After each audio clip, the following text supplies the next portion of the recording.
Дәүләт инспекторлары Яшел Үзән районындагы сулыкта законсыз балык тоту җайланмаларын тапкан. Ятмәләрне Идел киңлекләре тыюлыгы территориясендә куеп калдырганнар. Намуссыз балыкчыларның үзләрен тота алмаганнар. Хәзер аларны табигатьне саклаучылар эзли. Хокук бозучыларга нинди штраф салынырга мөмкин? Хәбәрчебез белеште. На данном участке мы видим, лунки идут подряд. Это место, где предварительно установлено. Biz qatlamın her metr sayın tişkenler bu suğa balık tutu yetmesi kuyuluğunu iskerte.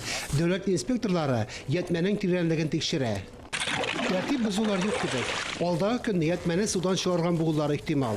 Brakanyerlar zakonsuz balık tutunu tunuş mümkün kadar yaşartın alıp bara. Tabiatını saklauçular barlık şekli uçastıklarını da küzetüde tuta. Mine bu uğrunda 30 metrli yetmeni tavuk aldılar. Onda balıklarına bulsa da inspektorlar için bu zor tabır. Balıklarını yetmeden alıp kabat suğa jiverdiler. Bu yıl 161 bin tonna balık kutkarılgan. В Республике Татарстан сегодня, на сегодняшний день, 130... Татарстан boyunca бүгінгі күнге 134 cinayet işi kuzgatıldı. Nekmine İdil Kiyinlikleri Tıyılığında balıklarını zakonsuz tutkan için 11 cinayet işi tekşirildi.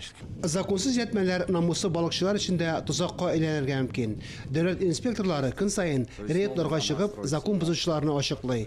Namussuz balıkçılarga cinayet cevaplılığı yanay.